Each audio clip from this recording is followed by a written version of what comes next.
All right, let's come to my panel here in New York. Douglas, well, you've heard two people there and their views. What's your view about this story? My view is that, I mean, essentially, the British public have been watching on in recent months. It looks like a very bad time to be a television presenter in Britain at the moment, doesn't it? And there's something sort of baffling, I think, to the general public about this. There have been these two massive scandals of two of the most prominent faces in television. Philip Schofield and now Huw Edwards. I think there are lots of things to take in mind. I agree with some of what's been said. I mean, effectively, we're back into the old problem of actually it's a problem at the BBC of oversight, of BBC procedures. The BBC, of course, always quite understandably comes into the headlights and the firing line of everybody else because, you know, everybody's got criticism of the BBC. The BBC always tries to please every party and very often it fails to please any party. So it seems to be it's something to do with BBC governance and oversight that's the issue here. I'd say two other things. One is the whole thing of, you know, we have to go to mental health hospitals and all this sort of thing.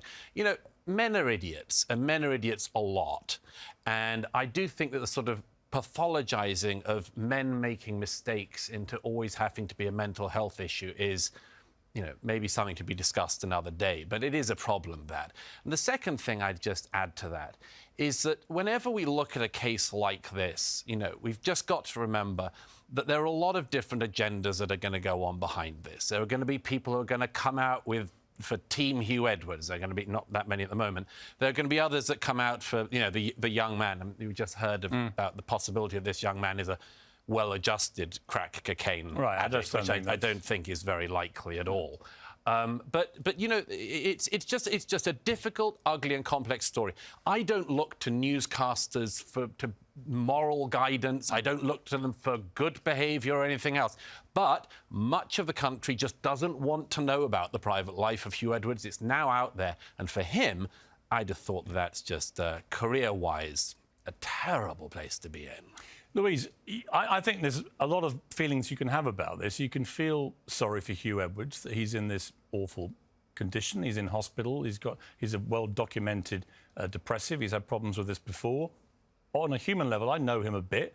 I feel sorry for the situation he's in. But I also need to know more about what's been going on before you can, I think, make any broad brushstroke judgments about what he's done wrong and what the BBC should do in response to that, given that he is effectively the face of BBC News. Yeah, I don't think we can muddy the waters here. There are two separate issues. One is he's depressed, and he's been depressed for a long time. I'm very sorry for him for that. Genuinely, that's terrible. What he has done, allegedly, to these vulnerable young people is something else altogether.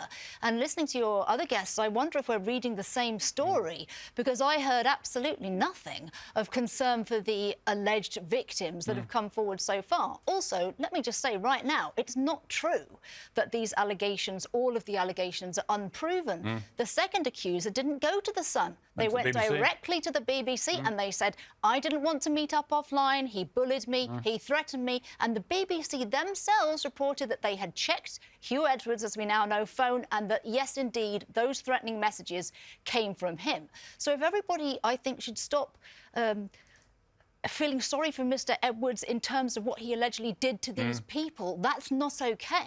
And I also do think that we have to draw a distinction between conduct that's illegal, which the police say there's no evidence of, and conduct that's unethical and that's immoral. The BBC is funded by everybody in Britain through the licence fee. If you pay TV, you have to pay the BBC. We do have a right to ask its highest paid employees that maybe they should have some care for young people, not threaten them, not bully them, that we know factually did actually happen. Is that OK? Would it be OK in any other organisation? No, and it's interesting to me to see this sort of sun bashing that's going on against the sort of the beastly tabloids doing all this. The BBC have now done two separate exposés of Huw Edwards in the last 48 hours about his alleged inappropriate behaviour, including today, reportedly towards colleagues at the BBC. That's something to do with the Sun. That's to do with the BBC themselves unearthing stuff that they believe is worthy of reporting. So it's much more nuanced, I think, than people are trying to make out. This is just the Sun invading his privacy. I don't think it's as simple as that at all.